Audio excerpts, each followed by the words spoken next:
এই শায়েখদের সাথে থাকতে থাকতে আমি কিছু ছাগল, ভেড়া, গরু লালন পালন করতাম। বিশাল পাল হয়ে গেছে, বরকত দিছে আল্লাহ পাক। আমি অনেক ছাগল, অনেক ভেড়া, অনেক দুম্বার, অনেক গরুর মালিক। আমি ওদেরকে বললাম, শোনেন ভালো মতো, আমি ওদেরকে বললাম, এই আমার গরু, ছাগল, ভেড়া, দুম্বা, জাহাজ সব তোমাদের, শুধু আমাকে মদিনা ইয়াসরাবে নিয়ে যাও, এই সব কিছু তোমাদের, আমাকে ইয়াসরাবে নিয়ে যাও, আমাকে সেখানে পুষাইয়া দাও।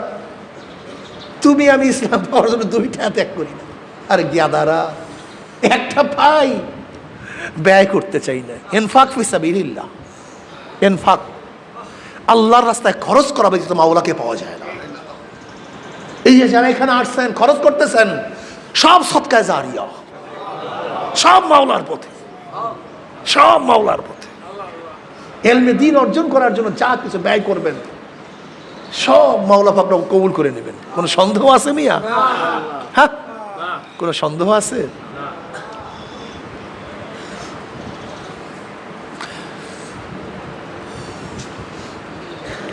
সুলতান মাহমুদ গজনবী রহমতুল্লাহ আলাইহি, সুলতান মাহমুদ গজনবী রহমতুল্লাহ আলাইহি, তিনি একবার বের হলেন। তিনার মধ্যে তিনটে সন্দেহ ছিল। কয়টা সন্দেহ ছিল? কিয়ামতের সন্দেহ ছিল তার মধ্যে, যে সব কিছু ধ্বংস হবে, বিলীন হবে, নিস্তেজ হয়ে যাবে, অস্তিত্ব থাকবে না, আবার এগুলোকে আল্লাহ পাক পূর্ণবার কিয়ামত করবেন। একটু সন্দেহ ছিল। তিনি সুবক্ত খানের তিনি বংশধর কিনা সন্দেহ ছিল। আর একটা হলো ওলামায়ে কেরাম নবীর ওয়ারিস কিনা, এই হলো সন্দেহ আছে। এই তিনটে সন্দেহ তার মধ্যে কাজ করত।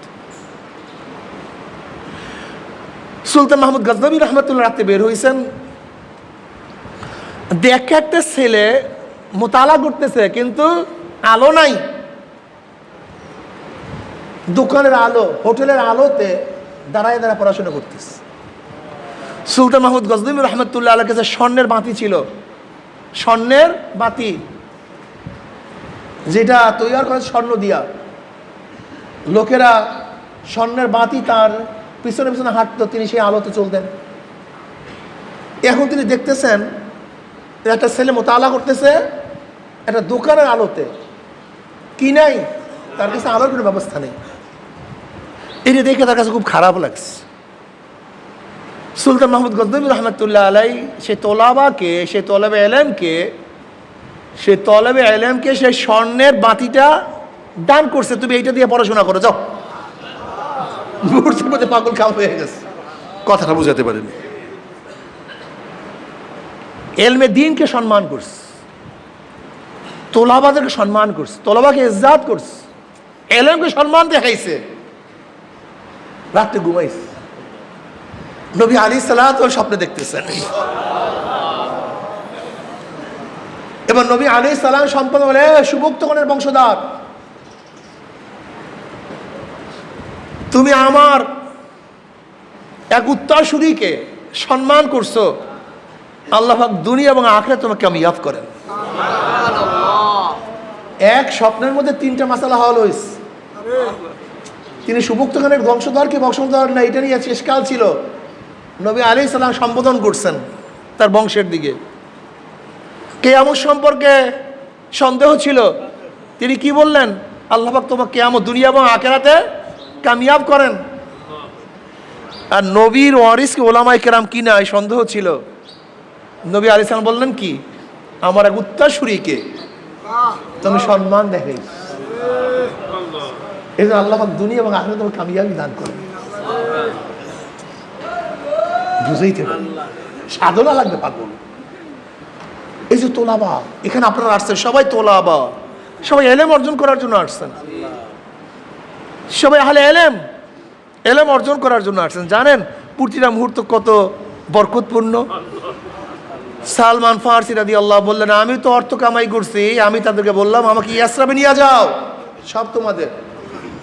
ওরা আমাকে ঠিকই ইয়াসরাবে যখন নিয়ে আসছে, ওই সত্তার কসম যার হাতের মধ্যে আমার জীবন, আমি মদিনায় ঢোকার সাথে সাথেই এলাকা দেখেই বুঝতে পারছি আমার শায়েখ যে এলাকার কথা বলছে এই এলাকায় সেই এলাকা। কিন্তু ওরা আমার সাথে গাদ্দারি করছে, ওরা আমার সাথে কি করছে? গাদ্দারি করছে, আমাকে আজাদ রাখে নাই, এক ইয়াহুদির কাছে গোলাম হিসেবে বিক্রি করে দিচ্ছে। কিন্তু যেহেতু ইয়াসরাব, এটা মদিনা, এখানে নবী আলাইহিস সালাম হিজরত করবেন, আমার সমস্যা কি? আমি গোলামি জিন্দগি করি। কাকে পাওয়ার জন্য? নবী আলাইহিস সালামের সান্নিধ্য পাওয়ার জন্য, ওই তো মাওলাকে রাজি খুশি করার জন্য, তার সান্নিধ্য অর্জন করার জন্য, তাকে পাওয়ার জন্য। জমিদারের সন্তান কি করতে আছে?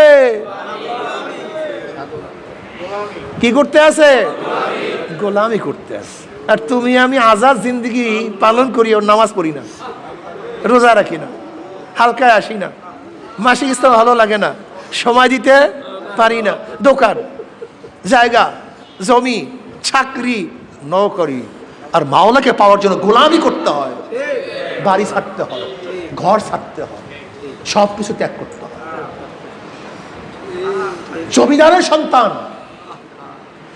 আজকে গোলামি করতেছে এই দিন শিখার জন্য, নবীকে পাওয়ার জন্য, আল্লাহকে পাওয়ার জন্য গোলামি করতেছে, এক ইহুদির গোলাম। সালমান ফারসি রাদিয়াল্লাহু ফরমান, আমি একদিন কাজ করতেছিলাম, আমার মালিকের বিরাট পুত্র আমার মালিককে বলছে, বনু কাইলুকার ধ্বংস হোক, বনু কাইলুকার ধ্বংস হোক। লোকেরা বলা বলন করতেছে মক্কার থেকে একজন নবী আসছে, এবং মানুষ তার কাছে গিয়ে সবাই ভিড় জমাইছে।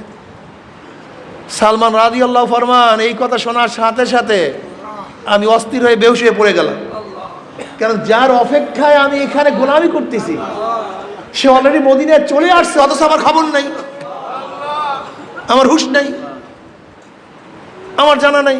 যার অপেক্ষায় আছি সে চলে আসছে, আমি গোলামি করতেছি। আমার মালিক আমাকে ঘুষি লাগাই দিচ্ছে, তোর কি? কোথার থেকে নবী আসছে? আমি আমার কথাকে গোপন করলাম, জানাইলাম না যে আমি তো তোমার গোলামি করি না, যার গোলাম হওয়ার জন্য তোমার গোলামি করি সেই মালিককে চলে আসছে। যার গোলাম হওয়ার জন্য তোমার গোলামি করি সেই মালিক চলে আসছে, আর আমি জানি না, আমার ঘুষি লাগাই দিস, তোর কাজ কি? আমি গোপন রাখলাম কথা। ইহুদি তো মারাত্মক, ইহুদিল মাকজুব, ইহুদিরা কি? আর খ্রিস্টান হলো দল, গায়রিল মাগদুবি আলাইহিম ওয়ালাদ-দাল্লিন। এই মাকজুব এবং দলের মধ্যে পার্থক্যটা কি? মাকজুব ইহুদিরা জানে কিন্তু মানে না, এর জন্য মাকজুব। আর দল মানে গোমরা, যেগুলি জানেও না মানেও না। ইহুদিরা জানতো, চরম জানা জানতো। সালমান ফারসি রাদিয়াল্লাহু চিন্তা করলেন, আমি পাবো কোথায় তাকে, কোথায় খুঁজি? এক মহিলার কাছে প্রশ্ন করলাম, সে আগে থেকে মুসলমান হয়ে গেছে। আমি বললাম, তুমি কি জানো এরকম একজন লোক আসছে যে নবী দাবি করে, সে আগের থেকে মুসলমান হয়ে গেছে? হ্যাঁ জানি তো, সে অমুক জায়গায় আছে, তুমি যাও। এবার সালমান ফারসি রাদিয়াল্লাহু কিছু খেজুর নিয়ে নবী আলাইহিস সালাতু ওয়াস সালামের দরবারে হাজির। নবী আলাইহিস সালাতু ওয়াস সালামের কাছে গিয়ে বলতেছেন, ইয়া নবী আল্লাহ, আপনি আসছেন, হিজরত করছেন, আমার কাছে কিছু না। নবী আল্লাহ বলেন নাই, তিনি বললেন, আপনি আসছেন, হিজরত করছেন, আমার কাছে কিছু সৎকার খাজুর আছে, আপনি গ্রহণ করুন। নবী আলাইহিস সালাম মিসকে মিসকে হাসতেছেন, তিনি তো আগেই ওহীর মাধ্যমে জানছেন সালমান কি জানার জন্য আসছে। নবী আলাইহিস সালাতু ওয়াস সালাম সৎকার খেজুরগুলো নিলেন, সবাইকে বন্টন করলেন, কিন্তু নিজে গ্রহণ করলেন না। মনে আছে তো আলামত কি ছিল? সৎকা নিজে গ্রহণ করবেন। সালমান ফারসিরা 1 নম্বর পেয়ে গেছে। দ্বিতীয় দিন আবার আসছে, আপনি আসছেন, হিজরত করছেন, কষ্ট করতেছেন, ক্ষুধার্ত আপনার সাথীরা, আমার কিছু কিছু হাদিয়ার খাজুর আছে, আপনি নেন। সালমান ফারসি রাদিয়াল্লাহু তাআলা হাদিয়ার খাজুর গ্রহণ করলেন না, নবী আলাইহিস সালাম হাদিয়ার খাজুর গ্রহণ করলেন, নিজেও খাইলেন, সবাইকে দিলেন। দ্বিতীয় আমল, দ্বিতীয় আলামত পাওয়া গেছে। নবী আলী সাল্লাল্লাহু আলাইহি মিসকি মিসকি হাসতেছেন। এবার সালমান ফার্সি রাদিয়াল্লাহু দাঁড়াইছেন। নবী বুঝতে পারছেন কেন দাঁড়াইছে, ওই যে মহারে নবুয়ত দেখার জন্য। সালমান ফার্সি রাদিয়াল্লাহু দাঁড়াইছেন, নবী আলী সাল্লাল্লাহু আলাইহি সাল্লাম হাসতেছেন। যখন তিনি ঘুরতেছেন, নবী আলী সাল্লাল্লাহু আলাইহি সাল্লাম তার পিঠের উপর থেকে কাপড়টা ফালাইয়া দিয়েছে। ওমনি সালমান ফার্সি রাদিয়াল্লাহু তাআলা মহারে নবুয়ত চুমা বসাইয়া দিয়েছে। বলি, ইয়া নবী আল্লাহ, আমাকে কলমা পড়ান। এবার নবী আলাইহিস সালাতু ওয়াস সালাম সালমানকে বলেন, সালমান, সব সাহাবাদের সামনে বলো কোন পাদ্রী তোমাকে কি বলছে আমার ব্যাপারে। ইহুদি খ্রিস্টান আলেমরা তোমাকে কি বলছে, সবাইকে শোনাও। সালমান ফার্সি রাদিয়াল্লাহু তাআলা সব ঘটনা শুনাইলেন, যে তার আলামত এই, তার চিহ্ন এই, যে অমুক জায়গা আসবে, অমুক জায়গা আসবে। আগেকার কিতাবের আলেমরা সব আমাকে বলে গেছে। সালমান ফার্সি রাদিয়াল্লাহু তাআলা আনহুকে এবার নবী আলাইহিস সালাতু বললেন, তুমি তোমার মালিকের সাথে মুখাতাবা করে নাও, চুক্তি করে নাও যে কি দিলে তোমাকে আজাদ করবে। তুমি তাকে কি দিলে তোমাকে আজাদ করবে, চুক্তি করে নাও। সালমান ফার্সি রাদিয়াল্লাহু ইহুদির কাছে গেছে, বলে আমি তোমার সাথে মোকাতাবা করতে চাই, চুক্তি করতে চাই। বলে কি চুক্তি? বলে তুমি আমাকে কীভাবে আজাদ করবা, কিসের বিনিময়ে আজাদ করবা? আগে বললাম না, ইহুদি খতরনাক মাকজুব। ও বলছে, হ্যাঁ তোমাকে আজাদ করবো, 300 খেজুর গাছ লাগাইতে হবে, এবং প্রত্যেকটা খাজুর গাছে যখন খাজুর ধরবে, একটাও যদি খাজুর না ধরে কাজ হবে না। কি বোঝা শয়তান কাকে বলা? 300 খাজুর গাছ লাগাবা, এই 300 খাজুর গাছেই খাজুর দিতে হবে, একটা কম দিলে হবে না। নাম্বার 2, 40 অকিয়া স্বর্ণ দিতে হবে, 40 অকিয়া স্বর্ণ মুদ্রা দিতে হবে। সালমান ফার্সি বললেন, 80 মণ ঘিও হবে না, আর নাচানাচি হবে না, 40 অকিয়া সম্মান পাবে, কিন্তু বললাম। আর 300 খাজুর গাছ, প্রত্যেকটা খাজুর কাছে খাজুর হবার পরে আজাদ, তা দিল্লি বহুত দূর আছে, কি করবে বেচারা? সে তো বুঝতে কোনো কাজ হবে না। সরদার দো আলম আলাইহিস সালাতু ওয়াস সালাম রাহমাতুল্লাহ আলাইহি,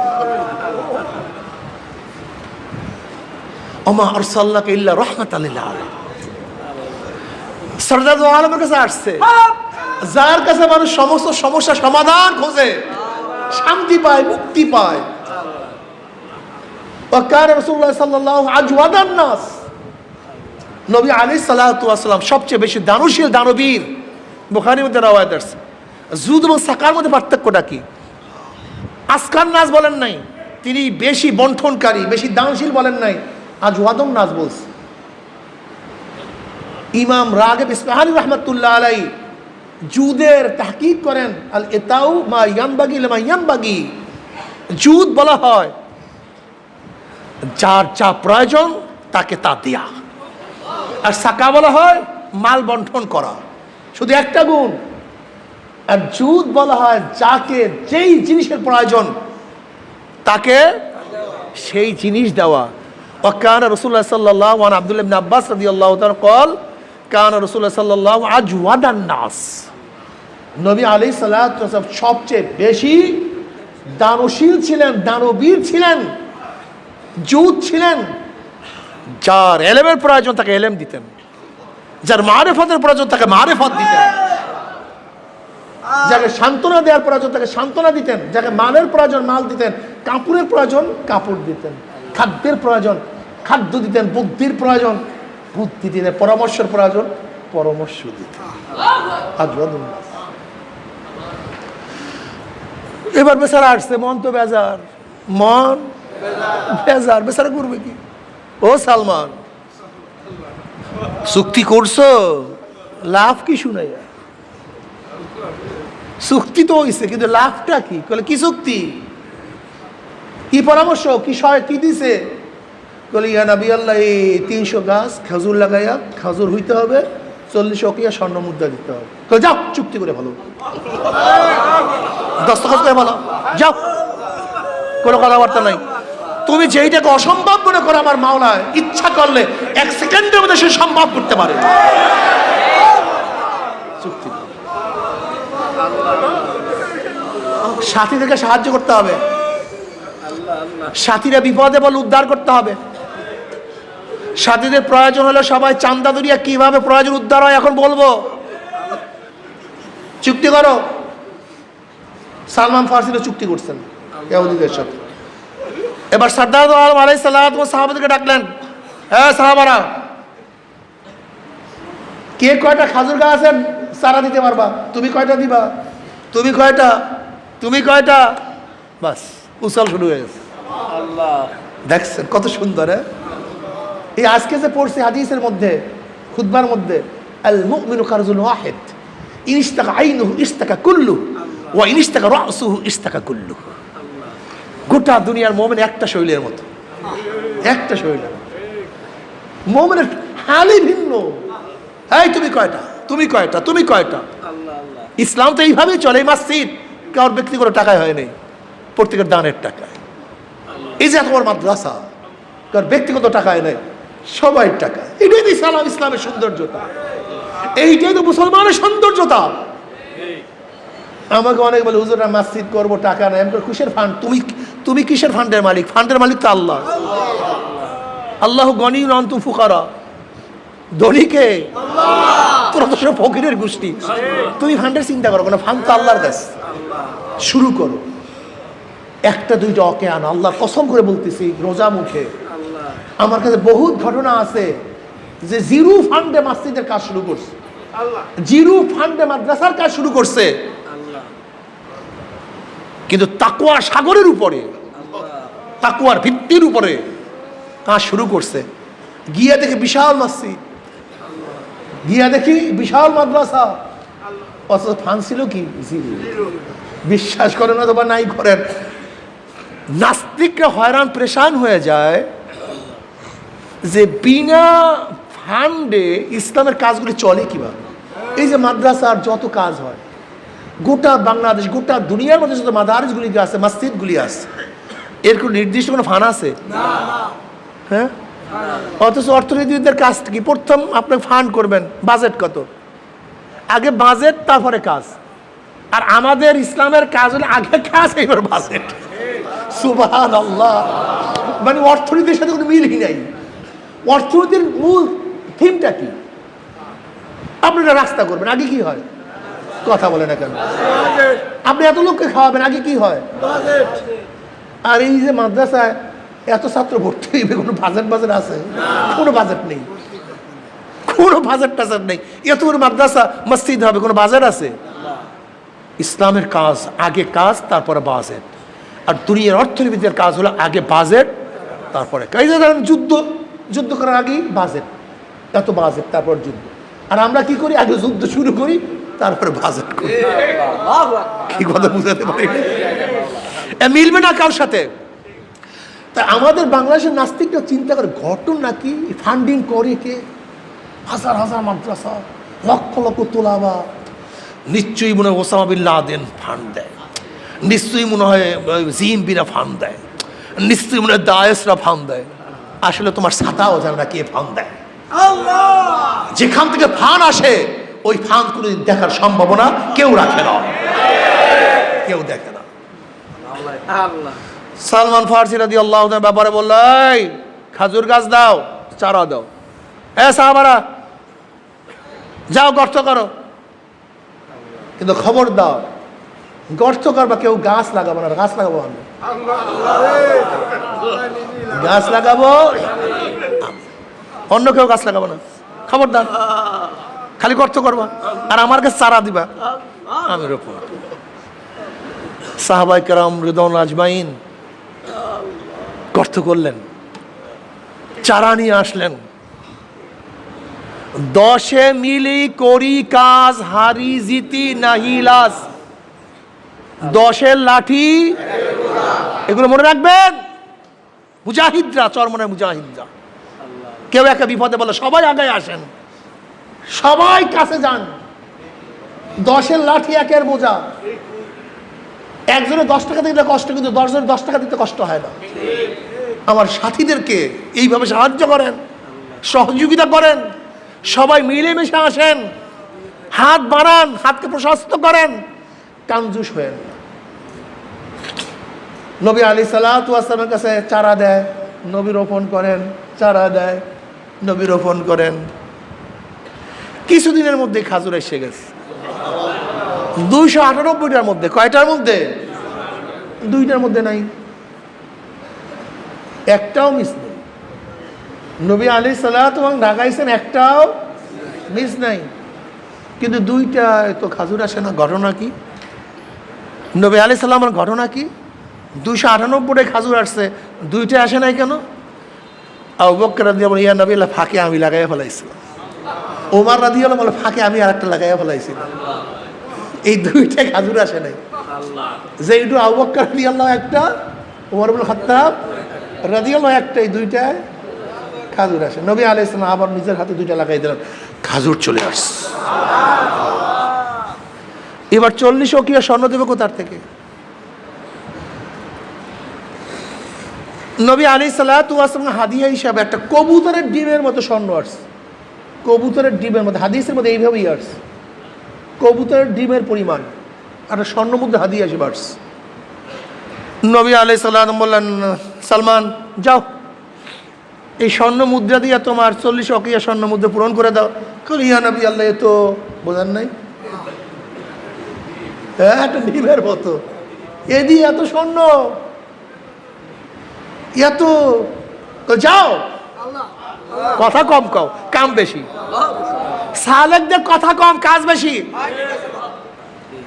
সালেকদের বুদ্ধি নাই, যুক্তি নাই, তর্ক নাই। সালেকদের কাজ হলো করা, আদেশ পালন করা, এইটাই সালেকদের কাজ। সালমান ফারসি, ইয়া নবী, এইটা এত কথা কম না, চা এইটা দিয়ে পূরণ করে দাও। সালমান ফারসি বলেন, আল্লাহর কসম, আমি ওই অল্প স্বর্ণ দিয়ে পরিপূর্ণ 40 ওকিয়া স্বর্ণ তাকে পূর্ণ করে দিছি। আমার এক তোলা স্বর্ণ কোনো ঘাটতি পড়ে নেই।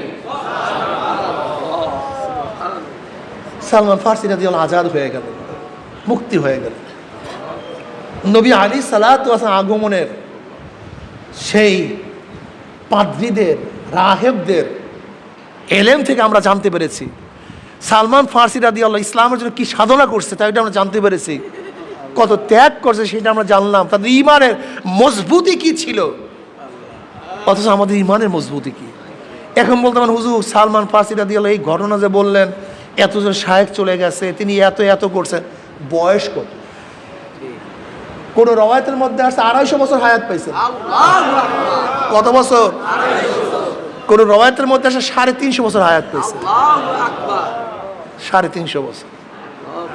সালমান ফারসি জানার বুদ্ধিটি খন্দক খোদা হয়েছিল, পরীক্ষা খনন করা হয়েছিল। জলিল কদর সাহাবী ছিল, অনেক আবেদ ছিল, অনেক জ্ঞানী ছিল, নবী আলাইহিস সালামের পরামর্শদাতা ছিলেন, অনেক জ্ঞানী ছিল। সাধনা বুঝ, সাধনা ছাড়া কিছু হয় না, কথা কয় না। সাধনা ছাড়া এই সাহাবাদের ইতিহাস ঘটনা কেন শোনাই, কত সাধনা করছে। আমার মনে হয় প্রতিদিনই খালি তাদের ঘটনাই বলতে থাকে, এর থেকে ইমান মজবুত হয়। ভাইও, রমজান মাস আসছে, একটু সাধনা করো, রহমতের 10 দিন চলিয়ে যাইতে আসছে। সারা জিন্দেগি খালি দুনিয়া দুনিয়া করতে করতে জীবনটাকে শেষ করে ফেলাইলাম। আর মুমিনের কলবটা থাকে কম্পাসের কাঁটার মতো। কিসের কাঁটার মতো? কম্পাসের কাঁটা যত জার্কিং দেন, ঘুরিয়া ফুরিয়া আবার উত্তর। মুমিনের কলবটা যত জার্কিং দেন, ঘুরিয়া ফুরিয়া ওই মাওলার দিকে। जिधर देखता हो भाई तू ही तू है, हर गुल में तू है, रंग में तू है, दो में तू, हर जात तू। जिधर देखता हूँ मैं तू ही तू है, तू ही तू।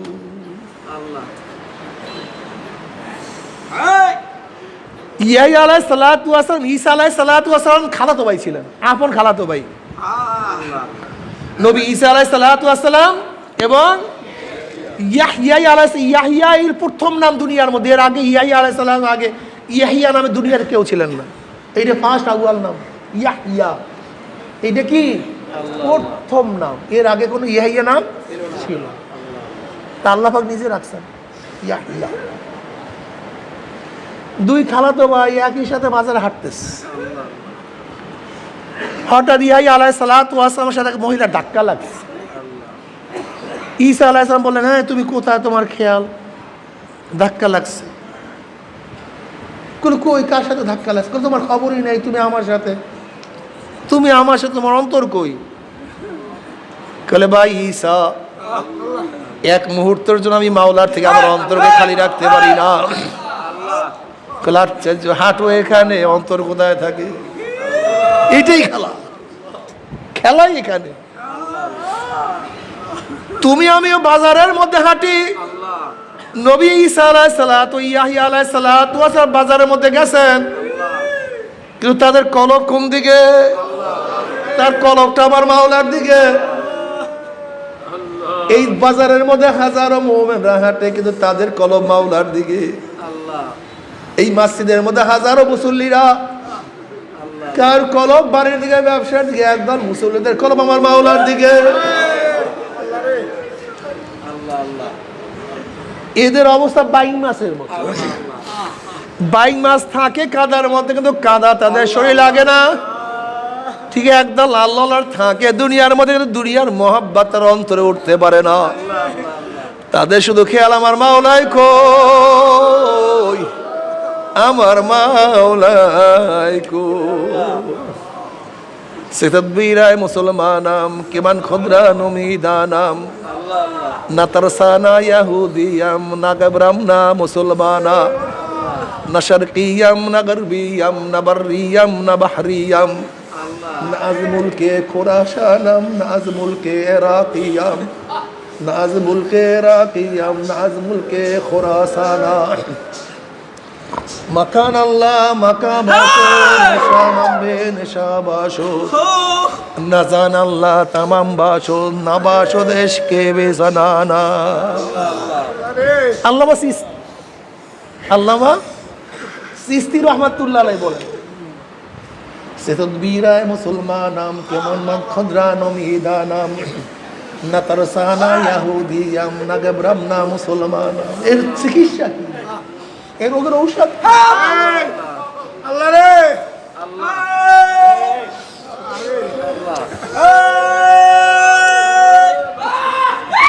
আমি জানি না এর সাধনা কি, এই রোগের চিকিৎসা কি, এর সমাধান কি। আমি নিজেই জানি না, আমি ইহুদি না, আমি খ্রিস্টান না, আমি মুসলমান, আমি কি আমি নিজেই জানি না। না শারকিয়াম না গরবিয়াম না বর্রিয়াম না বাহরিয়াম, না আজ মুলকে ইরাকিয়াম না আজ মুলকে খুরাসানাম। আমি কি মাশরিকে আছি, আমি মাগরিবে আছি, আমি পশ্চিমে আছি না পূর্বে আছি, আমি কি জমিনে আছি না পানিতে আছি? না শারকিয়াম না গরবিয়াম না বর্রিয়াম না বাহরিয়াম, নাজ মুলকে ইরাকিয়াম নাজ মুলকে খুরাসানাম।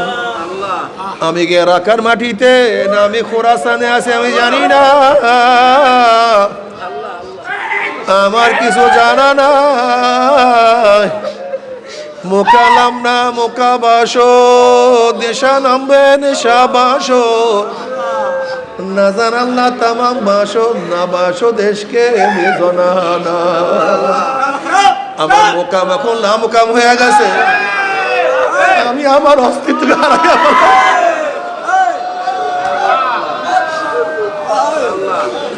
মোকালাম না মোকাবাসো না জান আল্লাহ তামাম বাসো,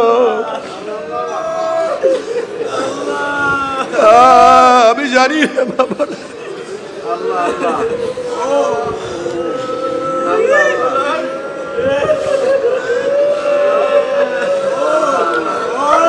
যেরকম ঈসা আলাইহিস সালাতু ওয়াস সালাম, ইয়াহইয়া আলাইহিস সালাতু ওয়াস সালাম একই সাথে বাজারে কিন্তু খবর না।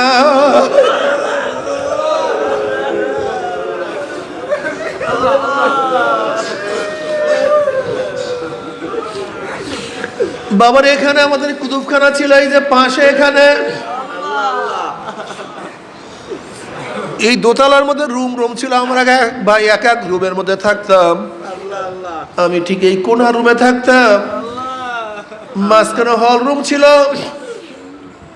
আব্বাজান রহমাতুল্লাহ ফজরের সময় ওই পিছনের বাড়ির থেকে হল রুম হয়ে তারপর সিঁড়ি থেকে নামিয়া মসজিদে আসতেন। ঠিক আমি এই রুমের মধ্যে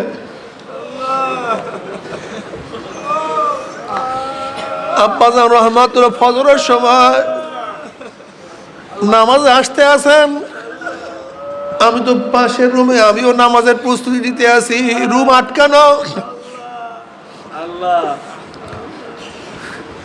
আমি দরজার কাছে বের হবে, এর মধ্যে আব্বাজান থেকে আস্তে আস্তে বের হওয়ার গুনগুন।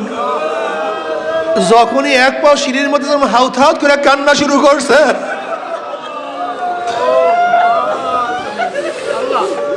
আর কি বাবা আমার মাওলাকে ডাকে, আল্লাহ তুমি আমিও মসজিদের মধ্যে আসি, তোমার আমার মসজিদের হালাত কি। আর তারাও যখন ঘরের থেকে মসজিদে আসে, ওয়া যাকারা ইসমা রাব্বিহি ফাসাল্লা, ওয়া যাকারা ইসমা রাব্বিহি ফাসাল্লা, ওয়া যাকারা ইসমা রাব্বিহি ফাসাল্লা। তারা আমার মাওলার, আমার রবের, আমার মালিকের নাম নেয়, তারপর নামাজ আদায় করে।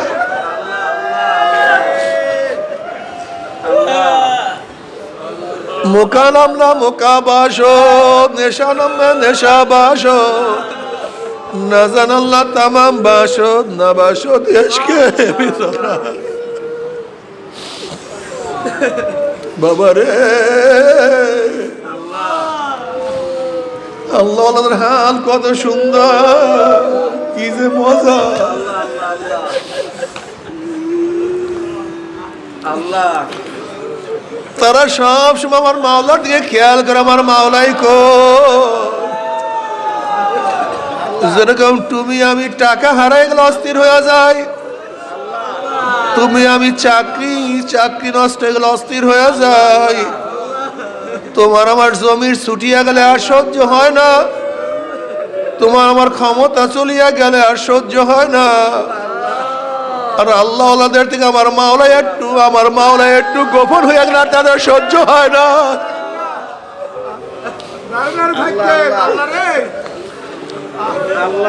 রশিদ আহমদ গঙ্গুই রহমতুল্লাহ আলাইহি একবার ডাইন পাও দিয়ে ইস্তেনখানায় ঢোকার পরে তার কলবের হালাত বন্ধ হয়ে গেছে।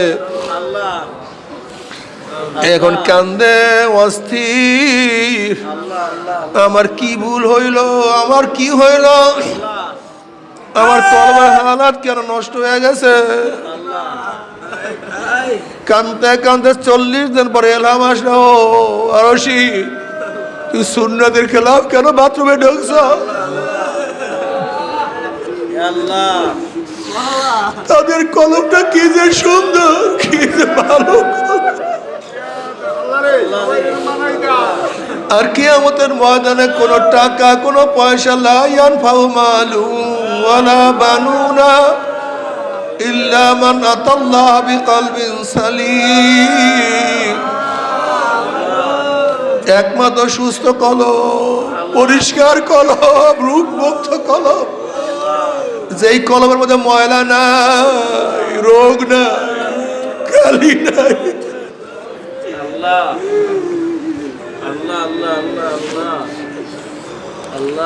আল্লাহ জানি না কি অবস্থা। ইয়াওমা লা ইয়ানফাউ মালু ওয়ালা বানুনা ইল্লা মান আতাল্লাহ বিকলবিন সালিম। বাবারে আমার জন্য দোয়া চাই, আমিও দোয়া করি, সবাই সবার জন্য দোয়া করো। ওরে একটু দোয়া করিও, একটু দোয়া করিও, জানি না কি অবস্থা।